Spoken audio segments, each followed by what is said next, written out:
Se faire dépister contre les IST, encore un sujet trop tabou. Ce jeune Dionysien préfère rester anonyme.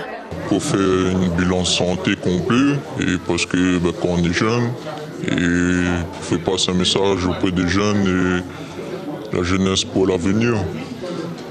Vous pensez qu'on a des risques ou pas? Ah oui.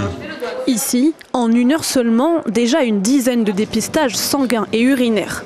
Ce sont des habitants du quartier, des personnes isolées ou sans domicile fixe, un public vulnérable, trop souvent éloigné des soins et pourtant. Ça va servir à dépister dans un premier temps le VIH, donc le sida, la syphilis, l'hépatite B en fonction du schéma vaccinal de la personne.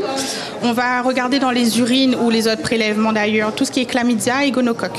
Et pour sensibiliser aux questions de santé sexuelle, des ateliers de relaxation sont aussi organisés aux côtés des stands de prévention. L'association Rive, elle, accompagne différents publics, établissements scolaires, militaires.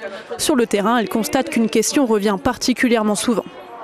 Est-ce qu'on peut attraper les IST à travers la salive? On peut attraper l'hépatite B à travers la salive, que ce soit à partir des bisous, on va dire baisers.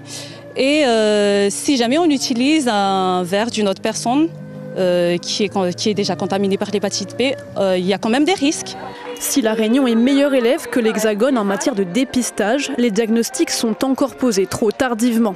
En 2023, 11 patients sont décédés du sida à La Réunion. Il y a toujours ce frein par rapport au dépistage parce qu'on a peur. On préfère rester dans l'ignorance alors qu'on sait très bien qu'aujourd'hui, le VIH, avec un médicament, on peut vivre longtemps en bonne santé. L'hépatite, avec un vaccin, on peut guérir et être en bonne santé. Donc, c'est pour ça qu'il est important de se faire dépister. En 2023, 1106 patients ont été suivis à La Réunion, majoritairement dans le nord de l'île. C'est 44 de plus qu'en 2022.